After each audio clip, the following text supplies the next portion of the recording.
Bienvenidas y bienvenidos al Mausoleo de los Horrores, espacio dedicado a dar voz a aquellas historias paranormales o inexplicables que a la mayoría de nosotros nos ha tocado vivir. Historias en las que no sabemos exactamente qué fue lo que vimos, escuchamos o pasó, pero nunca se nos va a olvidar cómo nos hizo sentir aquella experiencia, ya sea miedo, confusión, angustia o calma. Lo que sí sabemos es que eso que sentimos fue real. Y ya que estamos aquí, permítanos acompañarlos durante cualquier actividad que estén realizando o pónganse cómodos. Vamos a desconectarnos un ratito del estrés y de la prisa del mundo exterior y mejor preparen y acompáñenos con la bebida de su preferencia para transportarnos directo a cada sitio donde toma lugar cada una de las historias. Y la primera historia de esta noche nos fue compartida por Emilia Mancilla, quien nos escribe desde el norte de la provincia de Argentina, y lo que nos cuenta es lo siguiente. De varias cosas del ámbito paranormal que me han sucedido a lo largo de mi vida, creo que el que voy a contarles, es el que más recuerdo con terror. Sucedió cuando ya era madre de mis dos bellos hijos. En ese entonces, no tenía mucho que mi hija había nacido. Mi hijo, el mayor, tenía 2 años de edad y yo tenía 33. En aquel entonces, yo era madre soltera.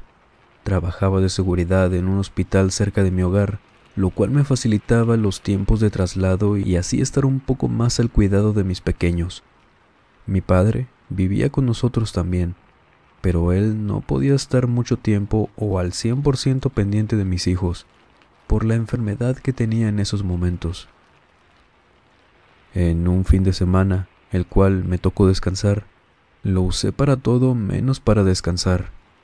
Lavé la ropa, recogí la casa, limpié todo lo que debía, ya que cuando tienes niños pequeños que cuidar, entre semana es para lo que menos te da tiempo.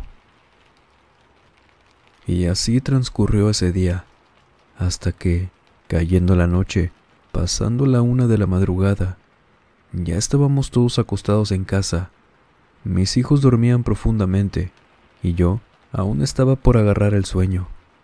Por más que estaba cansada, no lograba quedarme dormida. En eso estaba, pensando en el día de mañana, organizando en mi mente los tiempos, mientras veía a mis hijos dormir. Mi hija dormía en una cuna a unos cuantos metros de mí, y mi hijo, el mayor, dormía conmigo en mi cama grande. De repente comencé a marearme. Sentí cómo las fuerzas del cuerpo comenzaban a abandonar cada rincón de mí. Sentía también una presión muy extraña en la nuca. Estas sensaciones ya me eran familiares.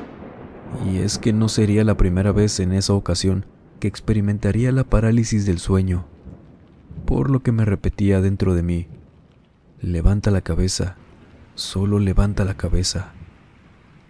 Pero en esta ocasión me era imposible.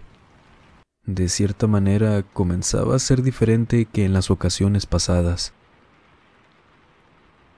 Sentí cómo tomaba el pie de mi hijo con mi mano. Intentaba agitarlo o moverlo para que me ayudara a despertarme por completo y recuperar la movilidad del cuerpo cuando, de pronto, sentí que me tomaron por los costados y de un solo movimiento yo ya estaba sentada en la cama. Me desesperé tanto porque no podía moverme, pero era tan claro cómo es que me movían a mí como si fuera una marioneta. Al ver a mis hijos dormir y al no saber qué estaba pasando, si corría algún tipo de peligro real o no, comencé a rezar. Creo que es lo mejor que podemos hacer en este tipo de casos, si es que no solamente se trata de una parálisis del sueño. Comencé a rezar en mi cabeza y tratando de mover solo un poco los labios, y me di cuenta de que sí estaba hablando, pero mi voz, por más increíble que suene, no era la mía. Lo que salía de mi garganta era un sonido tan ajeno a mí, una voz tan grave, tan ronca que luego reconocí. Aparentaba ser la voz de una mujer mayor. Aquella voz, lo que decía, eran esos rezos. Ella estaba rezando conmigo. Pensaba cada oración en mi mente, pero de mi boca salía aquel horrible sonido. Cuando le puse atención de nuevo a mi mano, con la que yo juraba que estaba tocando a mi hijo, me di cuenta de que no era así. En su lugar, sentía que estaba tocando una mano tan delgada, huesuda, y la piel, aparte de lo fría que era, se sentía como si careciera completamente de vida. Era muy delgadita, sin ningún vello y completamente lisa. Durante todo este horrible pequeño momento que, sinceramente, se sintió como una eternidad, nunca dejé de rezar. Y cuando terminé ese Padre Nuestro, sentí cómo mi cuerpo cayó de nuevo recostado en la cama, como si por fin me hubieran soltado. Podría describirlo así. Por más miedo que sentía en ese momento, decidí no asustar a mis hijos, no decirles nada o levantarme corriendo con ellos, como había pensado hacerlo. Simplemente lo dejé pasar. El miedo que sentí fue completamente horrible, de lo peor que me ha pasado, y sinceramente, no tenía miedo por mí sino por mis hijos, porque sentía que esa noche había alguien más en la habitación, alguien que bien pudo haberles hecho daño a ellos. ¿Qué les pareció la primera historia? Por favor, si les está gustando, no olviden apoyarnos con su pulgar arriba. De verdad nos ayuda una inmensidad. Y bueno, vámonos con la segunda historia de esta noche, la cual nos fue escrita por una persona que prefirió mantenerse de manera anónima. Y lo que nos cuenta es lo siguiente. Me gustaría mantenerme anónimo al contar la siguiente historia por la naturaleza de la misma. No sé si no me vayan a creer o algo, pero prefiero no arriesgarme. Durante un verano, cuando estudiaba la preparatoria, pero yo estaba de vacaciones, un tío me ofreció trabajar en la hacienda de un amigo suyo. Sería un trabajo de una semana y nos quedaríamos ahí, ya que era inmensamente amplia, con muy bonitas instalaciones y no habría problema, por lo que no tuve que pensarlo mucho, así que partimos un lunes junto con su plantilla de trabajadores. Éramos alrededor de 8 personas quienes trabajábamos ahí. Nuestras edades variaban mucho. A pesar de que yo era el más joven, había algunos que me llevaban apenas unos 3 o 4 años, lo cual no era una brecha generacional tan larga. Justamente, uno de esos trabajadores, a quienes llamaremos Luis, para no decir su nombre real, es el que protagoniza esta experiencia. Todo comenzó el martes por la mañana, cuando, después de levantarnos, no tardamos nada en notar a Luis algo serio y somnoliento, como si no hubiera dormido bien, casi nada para ser exacto. Por lo que la mayoría de los compañeros bromeó con él diciendo que con quién se había desvelado o algo así. Sin embargo, Luis simplemente los ignoraba. Al día siguiente lo notamos más decaído. Ahora era imposible no notar el estado en el que se encontraba, ya que se veía claramente afectado, pero decidimos no presionarlo. Mejor que él nos contara si es que le nacía hacerlo, ya que lo conocíamos de tiempo y parecía que sí le estaba pasando algo. El día transcurrió así, en ese estado, tan extraño, pero no nos dijo nada. Finalmente, el jueves de esa semana por la mañana, nos sorprendió o impactó más que nada, que se veía aún mucho más cansado, ido, como si gradualmente le estuviera pasando algo muy, pero muy serio. No podíamos tomarnos el lujo de simplemente esperar ya que nos dijera qué le pasaba. Le preguntamos sin bromear ni nada parecido, que supiera que de verdad estábamos preocupados por él, y nos confesó solamente algunos de los trabajadores, durante un ratito que nos apartamos para hablarlo, qué era lo que le estaba pasando. Y es que, para ponerlos un poco en contexto, aquella hacienda contaba con varias habitaciones que utilizábamos para quedarnos. Estas estaban distribuidas a lo largo del terreno y justamente la de Luis era la que estaba más alejada.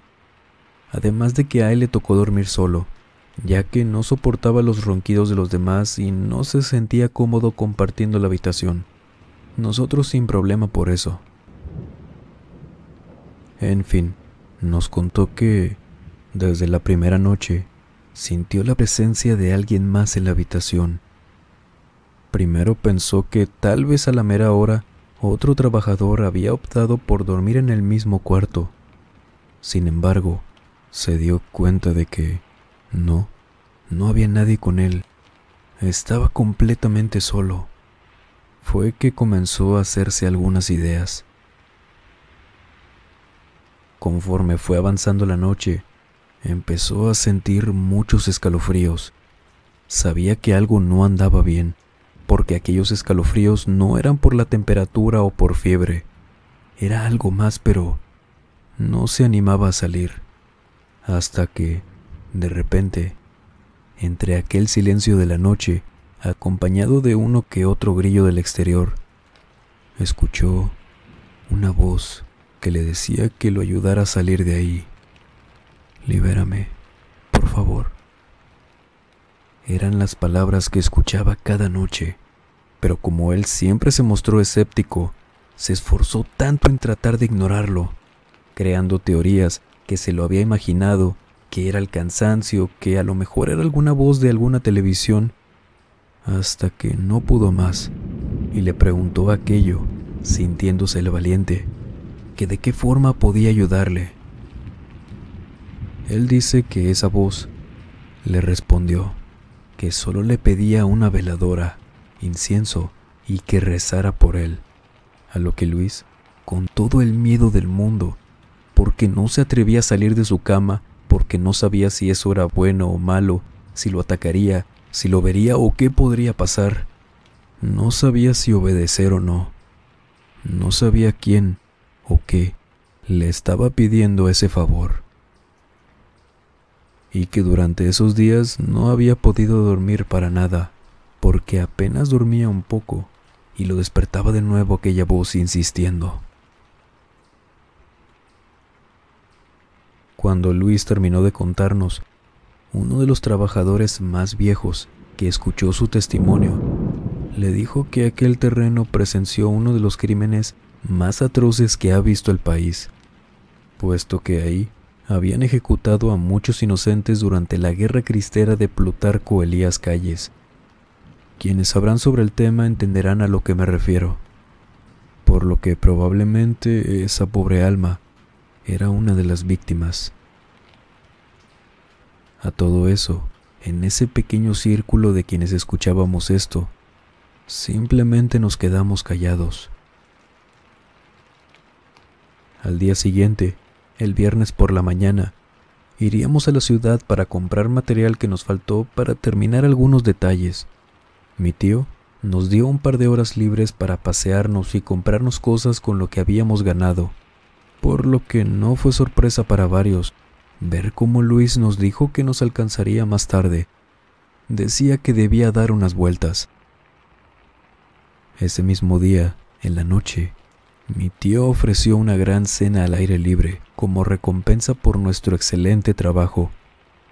Nuevamente, Luis se ausentó por un rato, hasta que regresó tras una hora más o menos con un aspecto distinto. Era el mismo Luis que había llegado aquel lunes con nosotros. Y es que luego de la cena nos contó que había hecho lo que aquella alma le había pedido. Había decidido arriesgarse Le había comprado la veladora, el incienso en la ciudad, y en cuanto llegamos, le dedicó una que otra oración. Además, nos comentó que, cuando terminó de rezar, mientras él se estaba poniendo de pie, antes de salir de su habitación y venir con nosotros, alcanzó a escuchar un gracias muy bajito, y que esa voz describe como si se estuviera alejando poco a poco. Salimos de ahí y regresamos hasta el siguiente lunes, cumpliendo así la semana completa. Pero desde la noche del viernes, Luis por fin descansó como se lo merecía. La siguiente historia nos fue compartida por Fernando Esparza, desde Austin, Estados Unidos. Los escucho desde Austin, Texas, y les voy a contar una historia que fue muy poco sonada por donde vivo, hace tal vez unos 3 años. No puedo decir exactamente por dónde fue, solo mi nombre tal vez como testimonio entre los que escuchamos casos parecidos. Antes de que mi hermano se casara y tuviera una familia, tenía muchas actividades libres que ocupaban su tiempo, cuando no se encontraba trabajando, claro. Una de esas era ser árbitro de una liga de menores de fútbol. Generalmente eran niños de entre 8 y 10 años. En una ocasión me pidió que lo acompañara, ya que de ahí iríamos a un mandado que teníamos y se nos hacía más factible que nos pasáramos después del partido, además de que solo pitaría en un juego. Al llegar, me di cuenta de que tanto los padres como los niños querían mucho a mi hermano, y no los culpo, ya que siempre ha sido un sujeto muy amigable, servicial, y aparte de todo siempre fue muy carismático. Yo estaba en las gradas, sentado, viendo el partido, entre algunos padres de familia. Mi hermano me presentó ante alguno de los padres, por cortesía, y tal vez para evitar algún tipo de malentendido, y que no se viera mal ser un adulto presente en un juego de niños sin que nadie lo conociera. Y de hecho, todos me recibieron muy bien, eran personas muy amables. Sin embargo, mientras veía el partido, pude darme cuenta de que uno de los niños que aún no había entrado a jugar parecía ser el único que no habían elegido. Ya saben, para los cambios que se hacen entre los partidos. Él estaba sentado en la banca. Se veía angustiado, como si no estuviera a gusto o volteaba constantemente hacia todos lados. Traté de comentarle a mi hermano, o al menos buscar un espacio pequeño en el que se desocupara, pero me fue imposible, ya que de hecho estaba muy ocupado. Después vi que su papá se acercó con él y trató de animarlo, aunque sus esfuerzos fueron completamente en vano. El niño parecía escucharlo, pero siempre mantuvo esa expresión. Y aunque esa situación me seguía incomodando o preocupando, no sabría decirles cuál era más, me tranquilicé al saber que, por lo menos, ahí estaba el padre del niño, para cualquier cosa que necesitara su hijo. Llegó el segundo tiempo, y el niño entró a jugar, pero no lo hizo del todo bien. Claro, intento decir esto sin sonar grosero con él, pero se notaba distraído y sin ganas de jugar, pero aún así nunca fue sacado del partido. Hasta que terminó el juego y bueno, ya al menos habría terminado todo ese asunto. Al salir y mientras nos dirigíamos al mandado que teníamos, le platiqué más a detalle la situación a mi hermano, quien se sorprendió por lo preocupado que estaba y se quedó pensativo.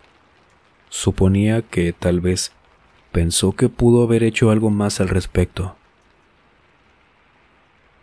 Qué raro, es la primera vez que veo al padre, me dijo,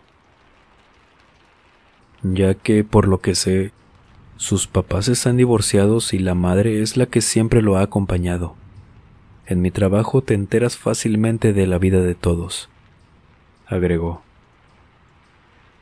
a lo cual entonces nosotros supusimos que tal vez a eso se debía su molestia, debido a que tal vez no estaba tan acostumbrado a convivir con él.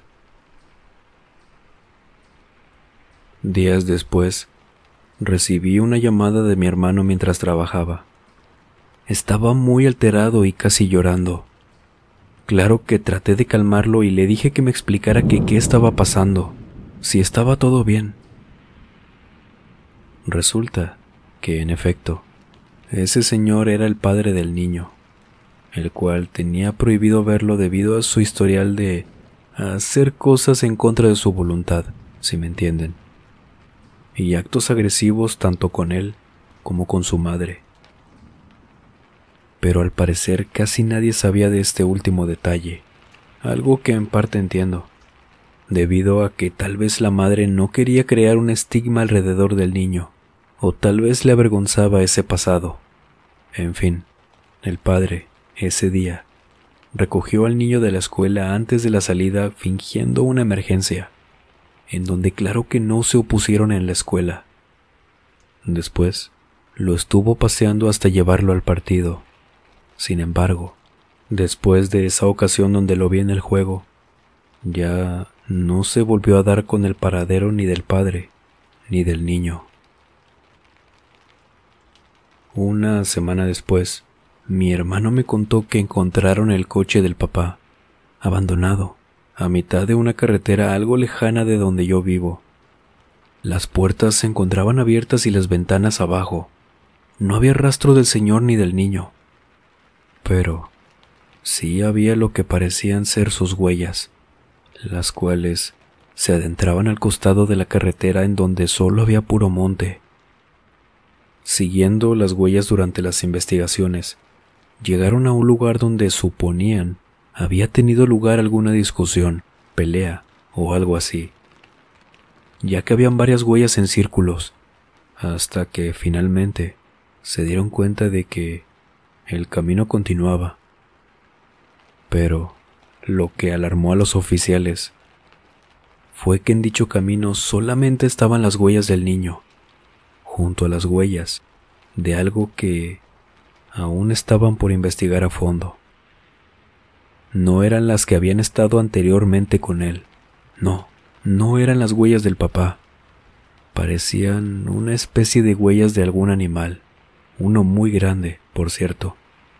Pero dicen que solo eran dos, como si aquello estuviera en todo momento caminando en dos patas. Llegó un punto en el camino en el que, así, de la nada, las huellas desaparecían. Ya no había ningún tipo de rastro. Tanto el papá como el niño nunca fueron encontrados. Y bueno, sobra decir que aquel caso jamás se resolvió. ¿Y ustedes han vivido alguna situación, experiencia, tienen alguna historia paranormal o terrorífica no precisamente paranormal? De ser así, no duden en escribirnos a través de la página de Facebook o el correo electrónico que dejamos como siempre en la descripción o en el comentario fijado. Igualmente nuestra cuenta de Instagram también la dejamos por ahí, para que nos sigan también por allá. Sería todo un placer. Muchas gracias por acompañarnos un rato en estas historias. Sabemos que estas fechas son muy ocupadas y les agradecemos una enormidad darse el ratito para acompañarnos, por darle me gusta, suscribirse, compartir estos videos con sus conocidos y acompañarnos en la primer Navidad del Mausoleo. Es todo un placer para nosotros y claro que habrá un capítulo dedicado a estas fechas. Obviamente tenía que haberlo. Espero puedan acompañarnos. Gracias de todo corazón por todo su apoyo y cariño hacia el canal. Y sin más por agregar, les mando un muy fuerte abrazo. Nos vemos en el siguiente video. Buenas noches.